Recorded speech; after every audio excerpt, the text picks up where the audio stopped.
is that she, in her lifetime, has rescued 15 dogs. Oh, But this one's a little territorial, so just one right now. Hello, morning. can you hear me? Yeah. All right, my name's Diana Wilson. I'm very happy to be here. I have a startup coming up. We're going to launch at the end of the month. So I'm just going to run some things by you and have you help me out and see if I've missed anything. First thing I want to say is that I really disappointed Leander with my fun facts. So now I'll be thinking about that for a few weeks and reevaluating my life. But the next time I'll have a really fun fact. So how are we doing this? Alt. Oh, you're good. With the right arrow. All right, here we go. So my new company is Future Proof of Property.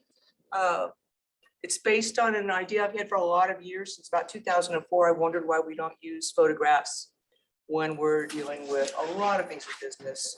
The first time I noticed it was in about 2004, 2005. I noticed property managers were always in court. And it seemed to me that every time they would tell me about their cases, I would say, well, would a photograph have fixed that problem? They said, yes.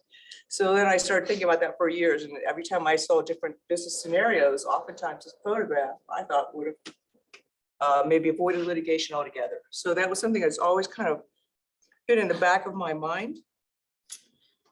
So I thought that when I retired, I would have a business where I just went to rental properties and did a quick filming of the property before the tenant moved in. And then there would be evidence if there was ever a dispute, they wouldn't have to go to court. It'd be pretty clear where the damage happened on whose watch. So what we do is very basic and very simple. So we're not reinventing the wheel. I'm using existing technology. We do three basic things. We create digital photographic evidence of property. That includes your real estate. That includes the materials, the conditions, the upgrades you had, whether you permitted them or not, collections you may have, anything you might be concerned about not being able to prove if you had an insurance incident or a loss of property. So we create the digital evidence images. We store those images in a private cloud locker at a private company outside the US where they have privacy laws. And we give that locker to the customer when we're done, and the storage is free indefinitely.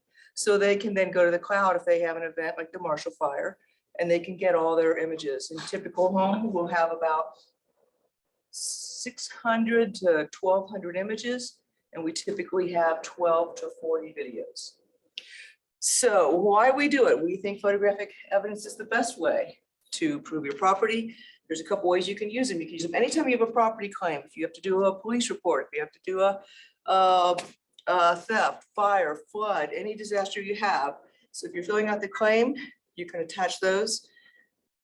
Police report, you'll have evidence. If you need replacements or restoration work, you'll have images. Restoration companies have told me they're very grateful for that. They often don't have anything to go on. We can also grant access to the locker to any third parties you might want. Could be your kids, could be the executive of your estate, could be your heirs, could be your estate planner. I think the most important use is for insurance companies. The new problem we're seeing in insurance that we're going to be hearing about for at least 10 years is underinsurance. They say that more than 70% of us don't have enough insurance. And there's a lot of reasons for that. There's literally hundreds, and I'm not going to tell you any of them. The solution, I think, is to take images of your property, give access to your locker to your insurance underwriter before they quote. They can see what your house is. They can see that you're going to be $350 per square foot to replace versus your neighbor's house. No improvements, rundown might be $250 a square foot. So they can make those comparisons. I think they can give you more accurate estimates. And I think because they've seen it, they might in fact be more responsible when you have that claim and they're bucking you on the amount. So as far as competitors, couldn't find any. I didn't really believe when I started this there wouldn't be any. I really didn't believe it. I talked to so many insurance companies trying to get insurance. They couldn't find a single classification for what we do. I thought we would go into commercial photographers. They disagreed, so we have some bizarro rider on our insurance, but apparently this is not being done. So the impetus for me was, I saw these fires. We had the summer fires, we had the California fires. we had that whole summer 2020 where we were just sky blacked out. Then 2021, we had the Marshall Fire. And that's when I quit my job. I liked my job. I wasn't ready to retire, but I thought, darn it, these people should be taking pictures.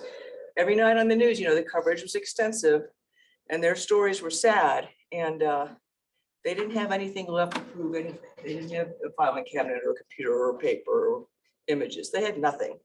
So, they only have so many days to remember what they had for their claim.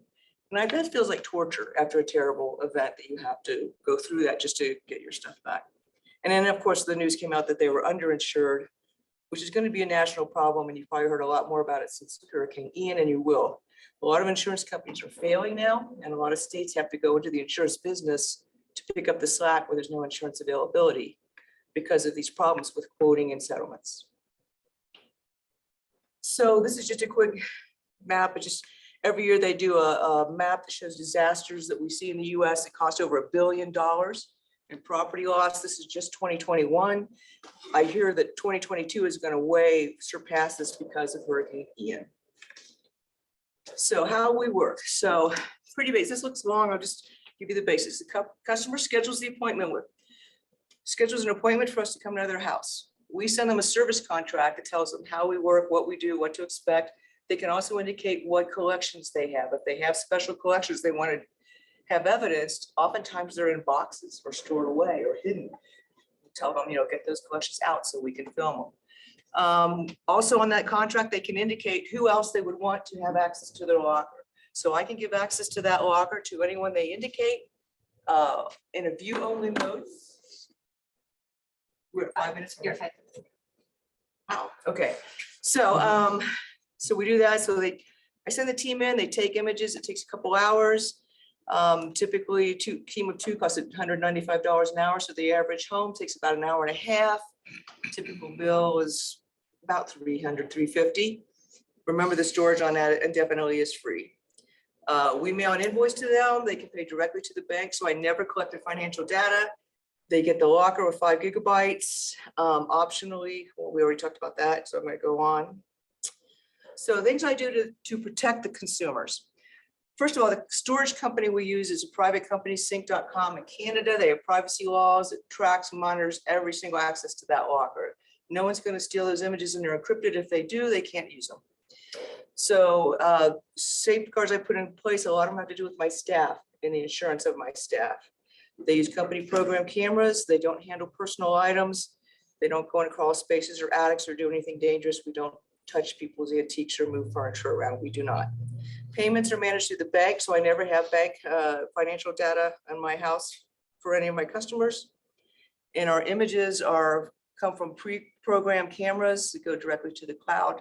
At no time does a customer's images reside on any of our personal computers, phones, nothing. I can wipe those cameras clean from remotely from anywhere I am. And I just feel like customers' images are very, very safe.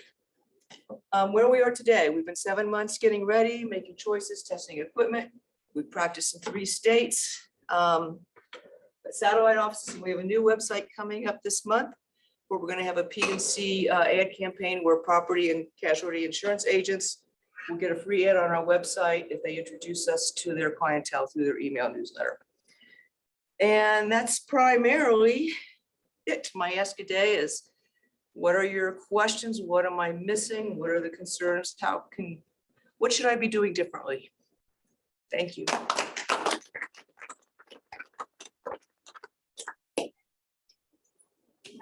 Ozzy.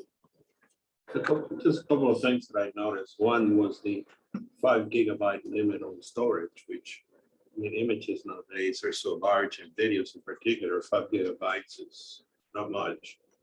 Secondly, it wasn't clear to me what you're taking pictures of, because the outside of a home is one thing. That's anyone can take pictures of the side of the house, but most of the issues come down to stuff inside the house and the stuff that they own. And so that changes. I mean, it's not a static thing. And so the fact that you did a photographic archive in 2022 doesn't necessarily mean that that is accurate in 2024, 2005, and so on. So the upkeep of the information is not something that comes through in what you described. And so to me, those are two glaring areas where I have to, one, the 5 gigabytes, just to me, doesn't seem anywhere near reasonable. Yeah, I take an image or two and we're there, video. And secondly, how do you keep the information current? I mean, what's, Just a yearly. So when I talk to insurance agents, the thing that they always tell me is that, you know, all these, they can see the outside of our house, they can see these boxes, they have no idea what's going on inside. Mhm. In my own personal neighborhood, there are 6 houses. I'm a tract neighborhood from 1983, 6 houses just like mine on the outside. One of them has always been a student rental and it's a wreck. We all have different kinds of upgrades and room additions and changes. So we're all different as far as replacement. And even though on the outside, we're the exact same house. So that's why they want to see inside the house. We do get the possessions as much as we can. The 5 gigabytes is not a lot, but I found that I can fit the average home in 5 gigabytes if I stick with the JPEG files and the MP4s. When I go to a larger house, we do have some homes that have exceeded 5 gigabytes. I just give them the extra storage. One thing I do on my site though too is I'm going to be teaching people about how to do this themselves. So the idea obvious that they will, not only will they get their inventory redone maybe every couple of years, but once they have that locker, I will give them a sheet that shows them very simply how when they buy something expensive, they can take a picture of the receipt, goes right into the locker. So when you buy something new, you know, like $6,000 bike, take a picture of it, take a picture of the receipt, it's got everything you got, where you got it, what you paid, blah, blah, blah. So I'm going to teach people how to do that. I don't want to give them more than 5 gigabytes, but I can. I have the ability because our company buys unlimited storage through sync.com. was that update process wasn't part of your presentation? It was not. Thank Okay. you for that. James, and then we've got Ian and James online, and then Eric.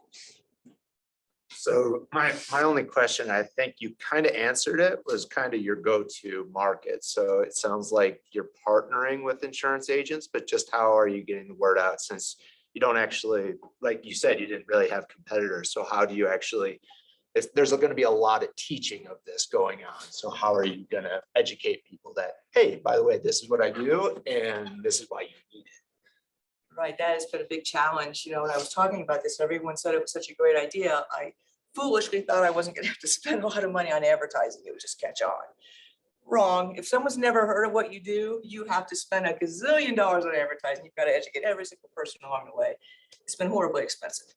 I feel really happy about this ad campaign I have coming up. P&C insurance agents right now they're kind of at wit's ends. They're having terrible, I mean, I can't even imagine being in the insurance industry these days, but they don't have anything new to offer their customers as far as tools. And some of them are very excited to be able to introduce something new that makes their customers feel they care about them and are going to protect them. So I'm hoping this P&C campaign with the free ads will give me the momentum I need. But you're right, it's been slow. It's been Diana, tough. I'm gonna have you keep your answers a little bit shorter so that we can get to all your feedback, so you can get Thank you. more built in. So, Ian. Hello, thank you. Great presentation. I love the idea. I have a few rentals myself, so having proof of what the house looks like before renters come in is amazing. I'm curious though, are you using like a Matterport type of camera system so there's can be a virtual tour, or is it just standard pictures, or what's your process with that? What kind of technology are you using, and is it in line with the technology being used to sell homes? So our pictures are not intended to market your home. There's no staging, there's nothing. They're only going to be referred to, I would think, in the time of an insurance loss, or if you're doing an inventory.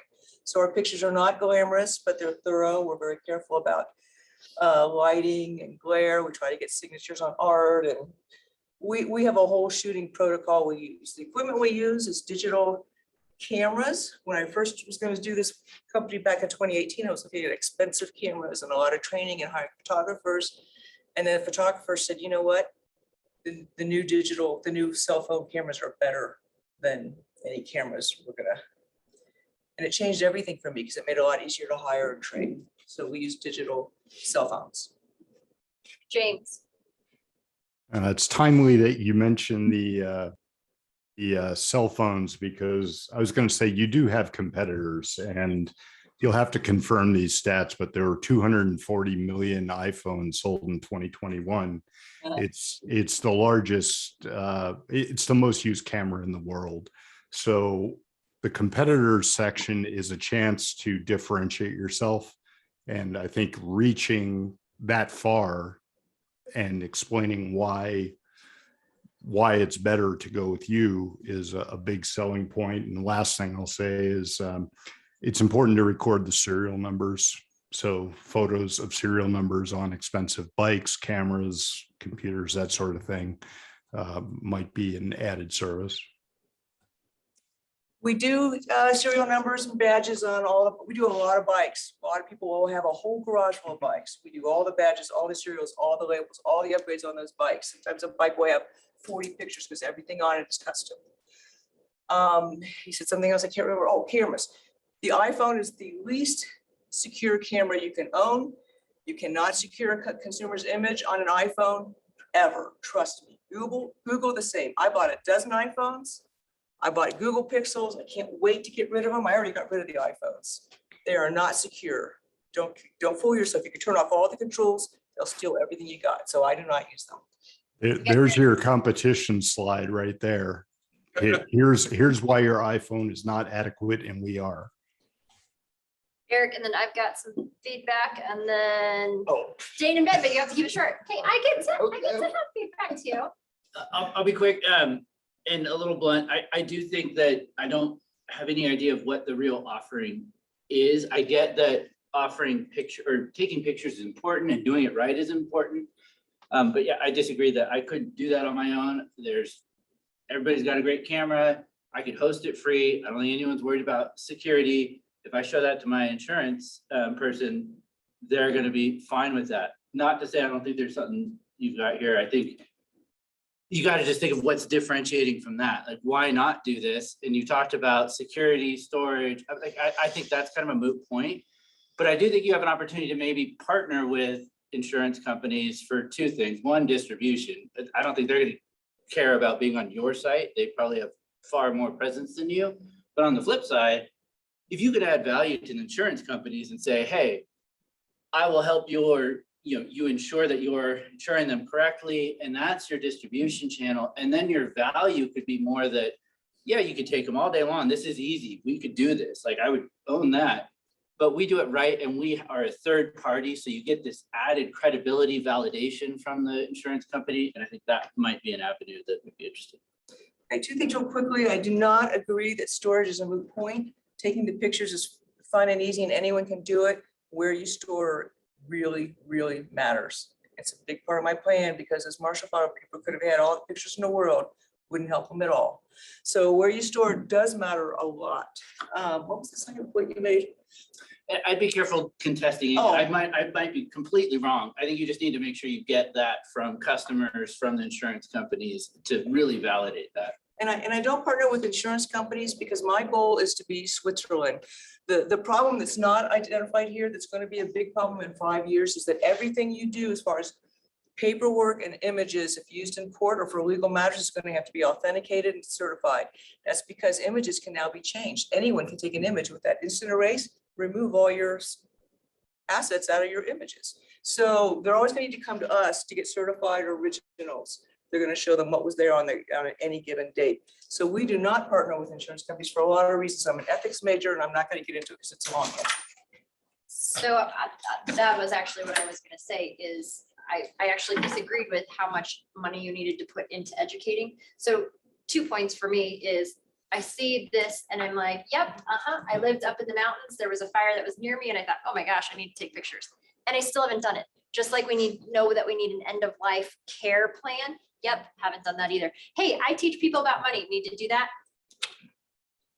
We'll get to it when the disaster happens. So you need something compelling to make people do it now. And I think that is where partnering with the insurance companies so that the insurance companies say, you need this to work with us so that we insure you correctly. And now you have a reason to do it before the disaster strikes. And so I don't see a conflict of interest in partnering with them, even if you work with State Farm and Allstate and the independent brokers, there's no reason that you can't work with all of them, just like they work with all the different roofers. So with that, we are at time. I know everybody has lots more feedback. So we're at time, but thank you so much, Diana.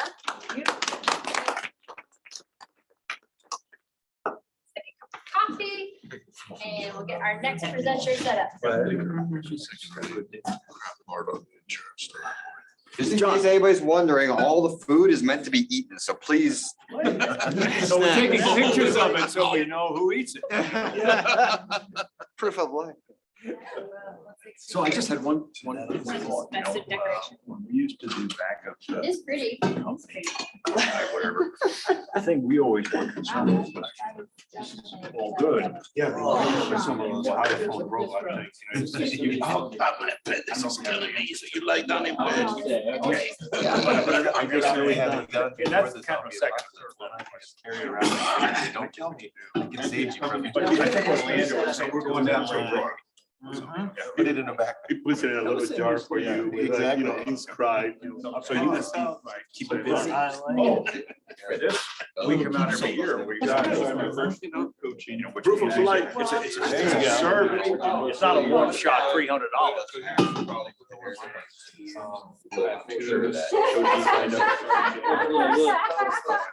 One house plan, I've been going to more. Keyhole way.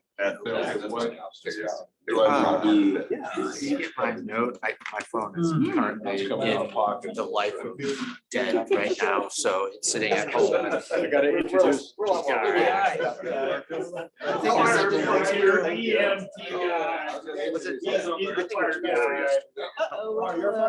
Well. So it's just, I use it, so I interviewing a bunch of marketing companies as well.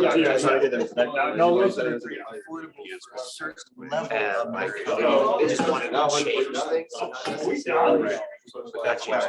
You wanted to move, so like some of the things like that headline, that's a bad headline. This is your main headline. Okay, so what we're emphasizing. Yeah, what we're emphasizing, like, let's change that around and then. There was a crime last week. What's that? There was a crime. I know You're gonna exactly. tell me. My flags are flying up in the air. You know what? You're 100% right. Sweater. Oh. Better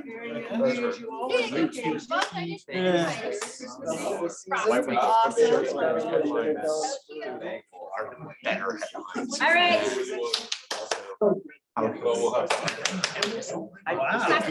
It's the food. I know. They're not even at. Where's our teacher? We don't have our teacher today. Sit now. Sit See? now. He knows who the boss is. He's new, he already knows who the boss is. We'll teach you. He's a quick learner. He needs to teach us. Something was happening. Yeah, exactly. Bill. Charles. Yeah, it doesn't even have to be. All right. Just. Yeah. Our very own Mike Bennett today. Give it up for Mike.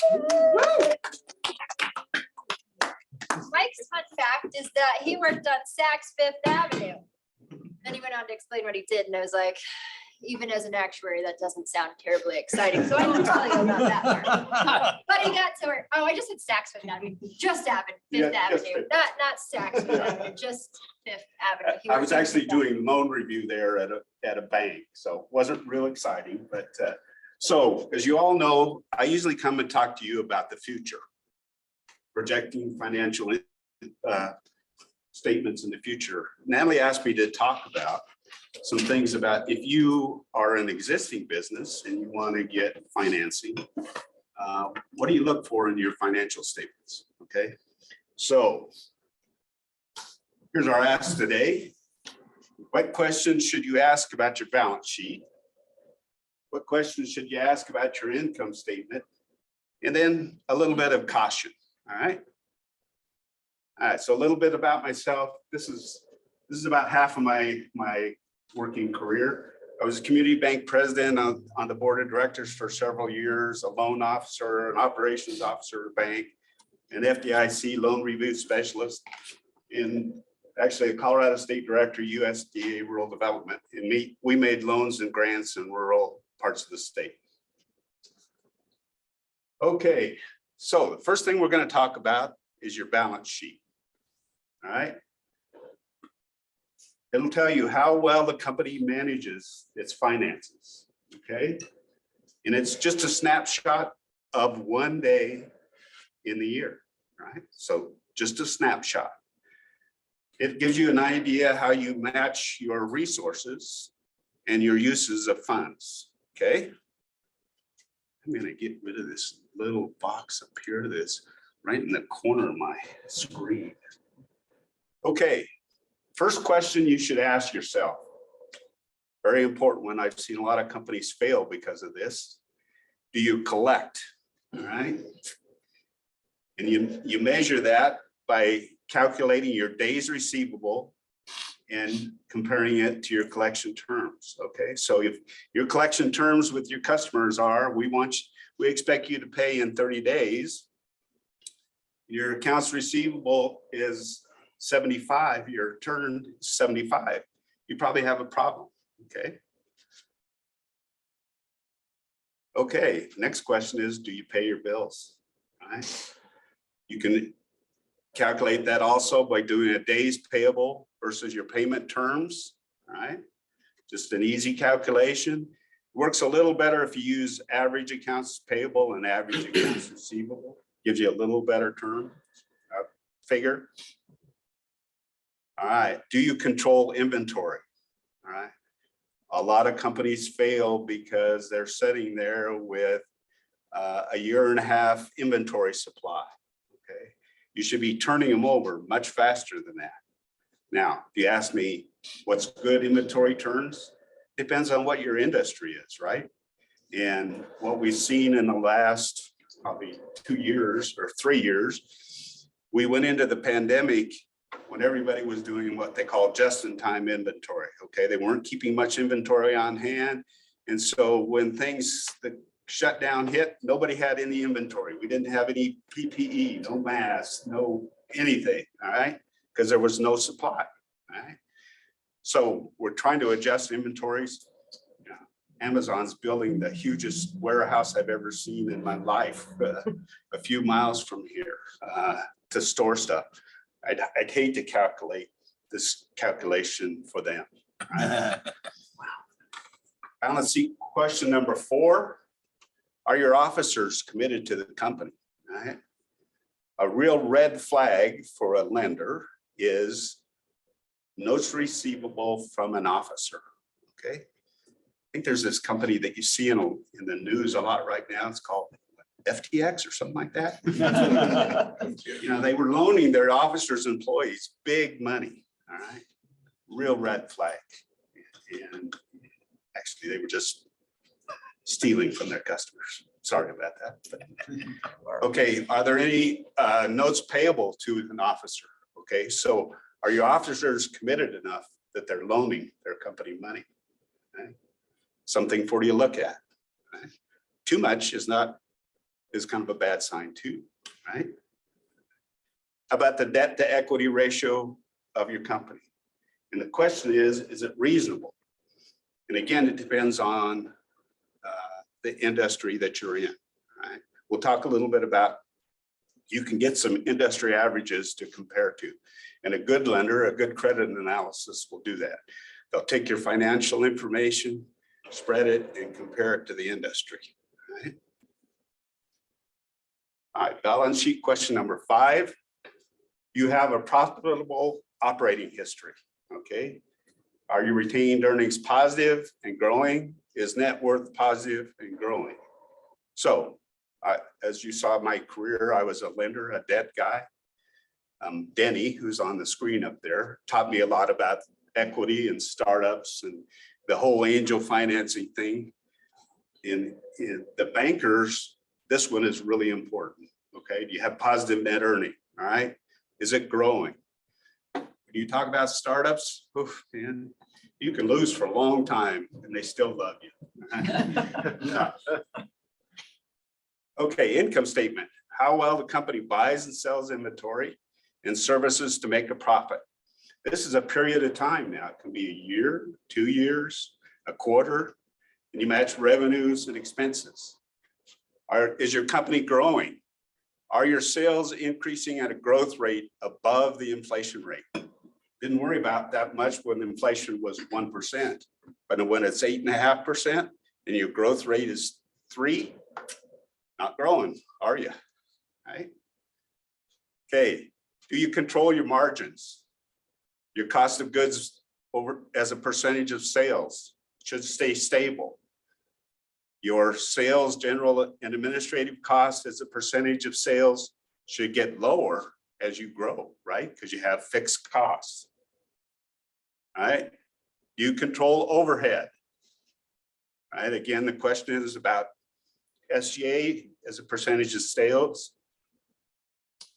And is the company truly profitable? Is operating profit as a percentage of sales increasing with growth, right?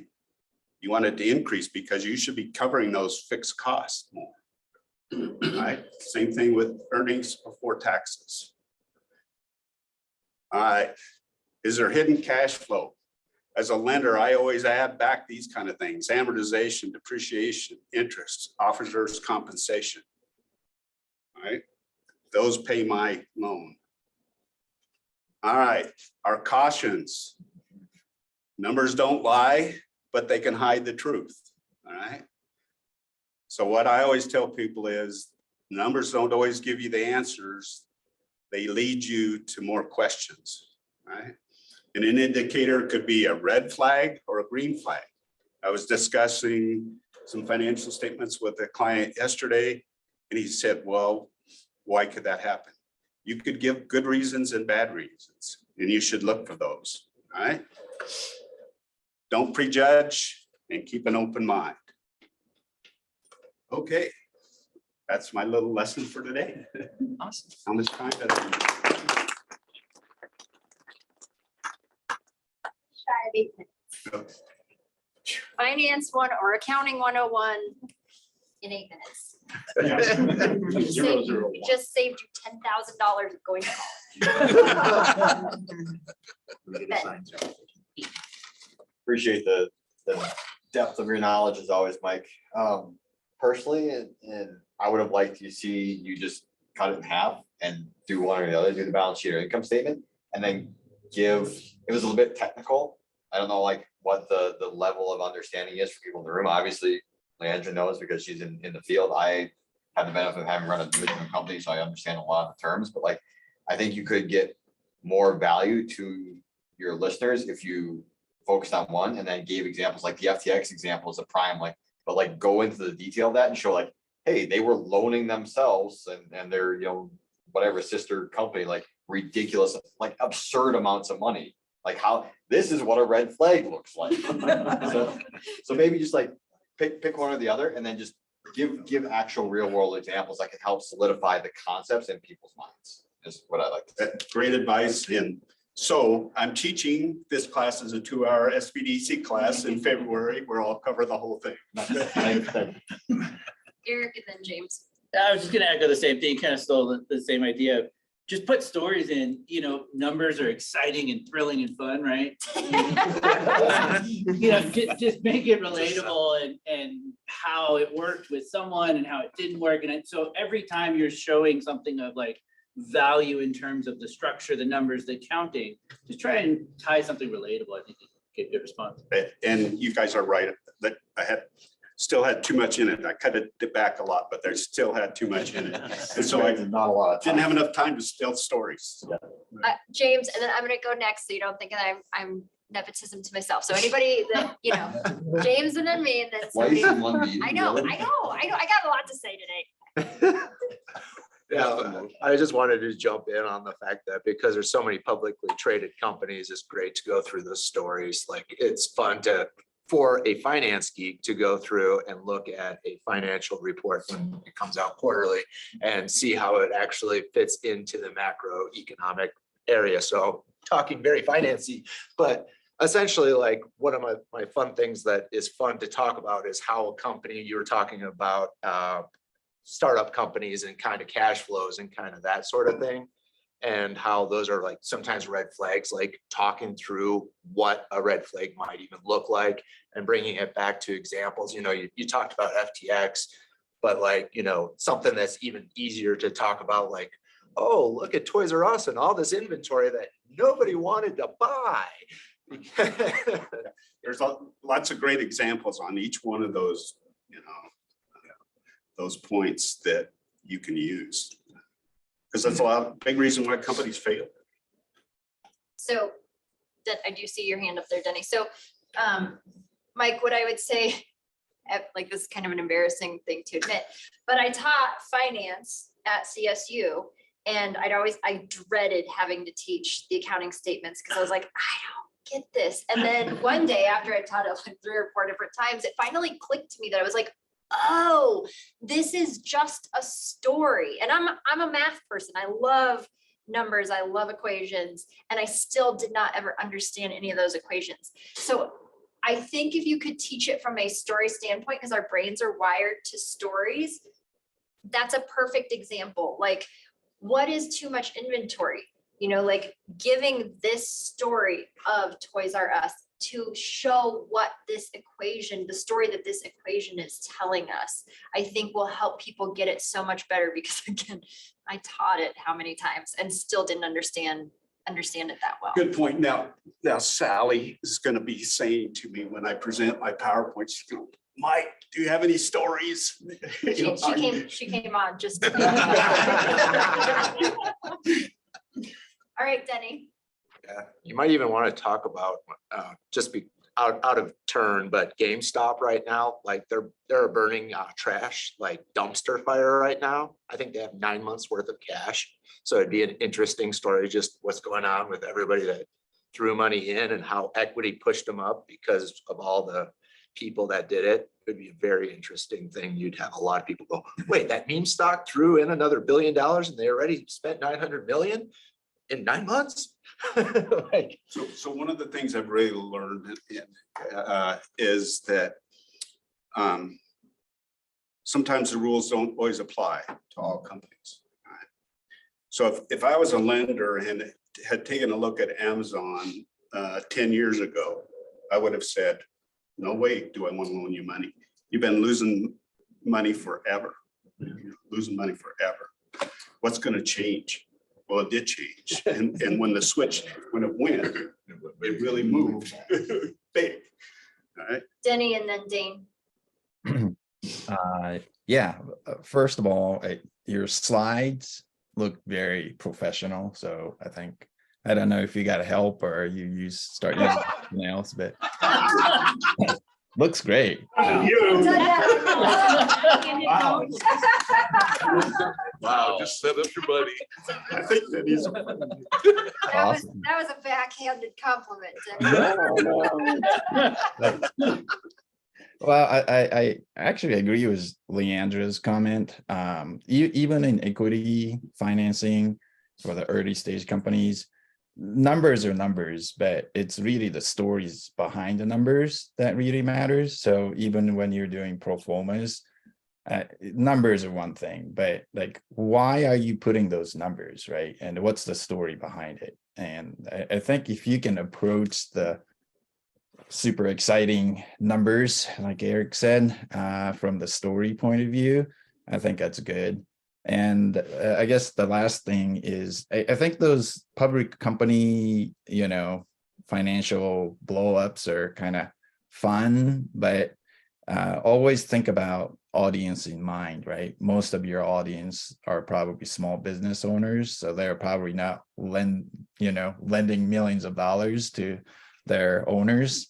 So it's fun to talk about, but I think it's also good to have stories that's relevant to small business owners. So those are my comments. Actually, Denny, I'll tell you that it did actually click for me that I was like, oh, I do have a client who's borrowing. She's not paying herself, but she's borrowing from her company. And that made me be like, oh, this is how this works. Because I never understood how you could borrow from your company. And then I went, oh, that's how. So small businesses might be doing some of this stuff. Yeah, and probably not tracking it well. And not tracking it at all. Yeah, yeah. That was gonna be my comment as well, of the big stories are fun, the Toys R Us, the FTX. But if we're a small business and that's where you're speaking, you're dealing on the scale of tens of thousands of dollars, not $1 billion. So making the dollar amount a little bit more realistic to the audience would really help. And, you know, I have a cash flow positive service business, but a very small cash flow positive. So like, how would I, you know, what do I need to look for on my balance sheets if I want to go out for investors, if I haven't in the past? So I would be curious from a service business perspective, and also like my coffee business, I have low inventory, but I'm not doing any of this stuff to figure out my turnover rate. And again, I'm talking small numbers, less than $10,000 of inventory. How do I manage that in a practical way, instead of applying all these additional practices that you would recommend for a publicly Bigger traded business. company? Or even, well, you know, there's the degrees, right? Right. As you build, you learn where your weaknesses are, strengths, right? So 10,000 inventory, even for a small company, is not bad, right? Except if your sales are $500 a month, Yeah. then 10,000 in inventory is way too much. Yeah. And so you should look, it's all comparative, right? Don't isolate the numbers too much, compare them. And so in my class, I'm going to teach, Sally, I'm plugging. I'm going to talk a little bit about some tools that you can use to compare. So one of them is common size your income statement and balance sheet. So in other words, divide each line item on the income statement by total revenue. And the same thing with your balance sheet. Divide each line by total assets and compare that over a period of time, right? And then you're not focused so much on whether it says 10,000 or 11,000. You're looking at what a percentage of your total assets that your inventory is, all right? Okay, Mike, we have -2 minutes. So Mike and Sharon, make it fast. Okay, just a comment, I'd love to see the follow-on to this with you and Danny tag teaming to the idea of the thread that you mentioned about interpreting what this is and what you've just been talking about a little bit here, to say 2 or 3 stories in this 7 minutes that say, here's what a lender would say, here's what an equity person would say, and why, because it's a different interpretation, obviously. And what is it that gives you confidence, particularly on the equity side, to say, yeah, I'm gonna keep putting in there to Amazon? What did they see? And it may be that it's ephemeral and it's emotional rather than numerical, but it'd be interesting to hear you guys analyze that. Okay, go Sharon. So at the risk of just piling educational jargon on top of all the financial jargon, there's this core educational idea that was spelled by Robert Zygotsky in the 70s called the zone of proximal development, which is a great term. Basically, all it means is that in order to integrate new information, we have to put it into an existing framework. So the basic formula for teaching this kind of stuff is to find something familiar and add a little bit of new information on top of that. I wanted to give that language to, because all of the feedback we have heard is that you need to figure out what's familiar for your students and then put this information into that framework. So old plus a little bit of new gets you to the new concept. So my practical advice as an ex-teacher is to do a little bit of actual audience analysis and figure out who your students are in that room in like the first 5 minutes. Just do a quick check-in so you know what their framework is.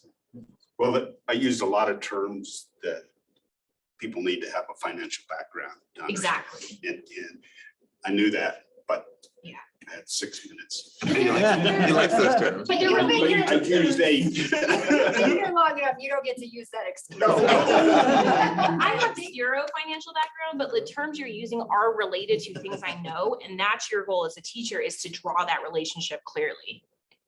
Yes. All right. Way to go. Thank you, Mike.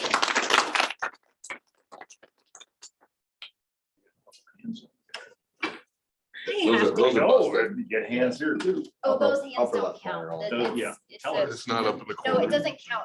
It's something, well, Denny's. Oh, It's a Denny's clapping, but it's a it's glitch. a glitch. It's a Zoom bug. Like if they're not in the top left corner, it's, Assume this they don't actually have to get. It's very All interesting. right, so who has a win? Ian passed his test. He's not even there anymore. Put it in the chat. So Ian passed his FINRA Series 66 test. I don't know what that means, but I know that he failed it twice. So third times was the charm. He was super Nice. stressed about it. And then he also got a scholarship to get his certified financial planner Ooh, designation next year. So that's kind of a big deal. Go on the stock That's, market that's a and big start deal, doing because there's a, like, it's like 1,000 hours plus education plus. So next time you see Ian and there Oh, isn't it's free Ian. beer, buy him a beer. Needs a beer. All right, who else has a win? So I have a win. So Ozzy hooked me up with one of his 24-hour bio beats that I just finished up. And the good news is You're gonna live? my heart beat for the entire 24 hours. You want to do another one where you're standing there going, come on, 5 minutes. Were you tracking it along? Come on, let's go, Mike. Let's see how fast. That would be the stress test, you know? Yeah, exactly. Yeah, forget that. Who needs a treadmill when you have Leandra going? James. So we finished up our fundraise. It was just a little tiny line item, but it was a great thing. So we had 424 independent lenders that all threw in $25 or more. So we'll be able to add back to our budget to, Did you make it? yeah, we hit it. Wow. You should be on it. And so, yeah, come this February, we're fully funded to give rewards and things like that. So we have a lot of games that are coming out. So I'm super stoked about it. Okay, so I haven't finished it, but you're new. So it's a win, a resource we need to know about, or anything that you need help with.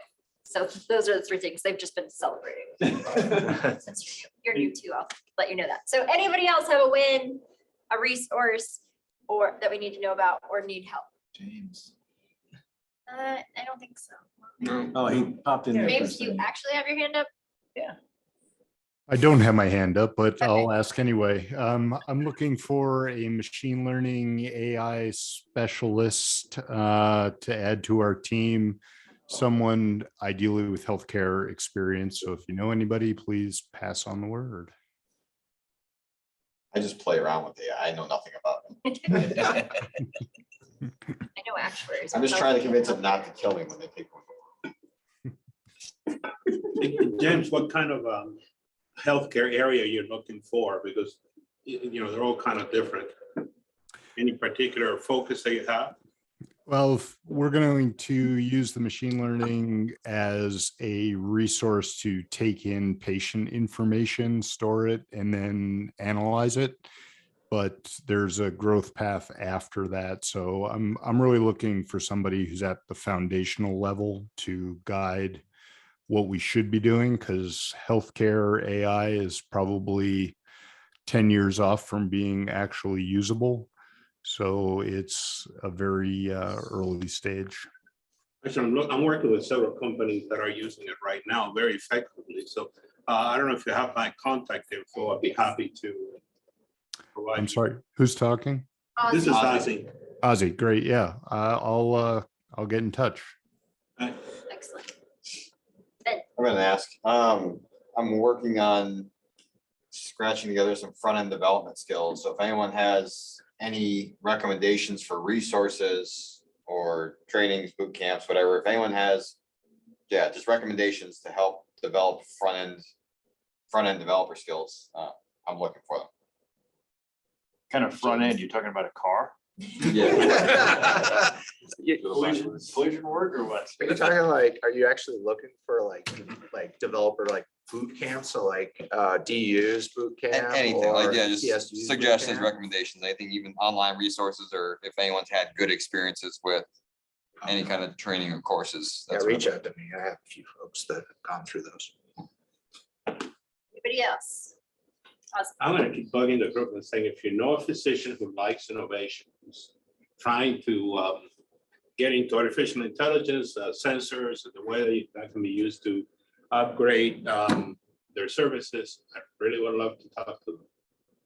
Are you looking for local or just anywhere? Well, anywhere is great, but local is a fun party, so you can actually sit down with them. So it would be very useful to have those conversations. And that kind of plugs into what James is doing. So anyways, And don't forget preventive care and wellness. that is the key right now that we're focusing on, is how the new systems can help you stay healthy. So if anybody knows anything, I'd love to hear about it. All right. Well, wraps us up. So happy holidays, happy new year. We will see you on the fourth at CSU, not here. Okay. All right. Enjoy your couple of weeks off.